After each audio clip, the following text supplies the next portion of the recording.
যাদের চোখের দৃষ্টিশক্তি কম, শরীরে রক্তশূন্যতা এবং হজমের সমস্যায় ভুগছেন তাদের জন্য আজকের এই ভিডিওটি। এটি হচ্ছে বনকচু বা শোলাকচু, যা আমাদের এলাকায় পুকুর পাড়ে, ঝোপঝাড়ে হরহামেশায় আপনা আপনি জন্মে থাকে। এটি ভিটামিনের ভাণ্ডার, যা অবহেলায় অযত্নে বেড়ে ওঠে। এর গুণাগুণ আপনি জানতে পারলে আপনার চোখ আকাশে উঠবে। গ্রাম বাংলার অত্যন্ত পরিচিত এবং পুষ্টিকর একটি শাক হিসেবে এটি ব্যবহৃত হয়।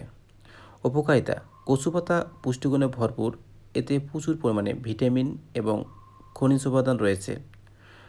দৃষ্টিশক্তি বৃদ্ধিতে এতে থাকা প্রচুর পরিমাণ ভিটামিন এ চোখের দৃষ্টিশক্তি বাড়াতে এবং রাতকানা রোগ প্রতিরোধে সাহায্য করে। আয়রন ও রক্তশূন্যতা দূর করতে কচু পাতায় প্রচুর পরিমাণে আয়রন থাকে, যা রক্তের হিমোগ্লোবিনের মাত্রা বাড়াতে এবং রক্তশূন্যতা দূর করতে কার্যকর। হজম শক্তি বৃদ্ধিতে উচ্চ আঁশযুক্ত ফাইবার হওয়ায় এটি হজমে সাহায্য করে এবং কোষ্ঠকাঠিন্য দূর করে। রোগ প্রতিরোধ ক্ষমতা বৃদ্ধিতে এতে থাকা ভিটামিন সি শরীরের রোগ প্রতিরোধ ক্ষমতা বাড়াতে সাহায্য করে এবং দাঁত ও হাড় মজবুত করে। ত্বকের উজ্জ্বলতা বৃদ্ধি করে। ব্যবহার: কচু পাতা বিভিন্নভাবে রান্না করে খাওয়া যায়।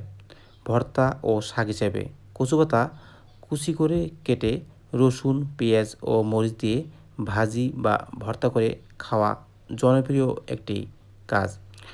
মাছের সাথে কচু পাতা: ইলিশ মাছের মাথা বা চিংড়ি মাছ দিয়ে কচু শাকের চচ্চড়ি বেশ সুস্বাদু হয়।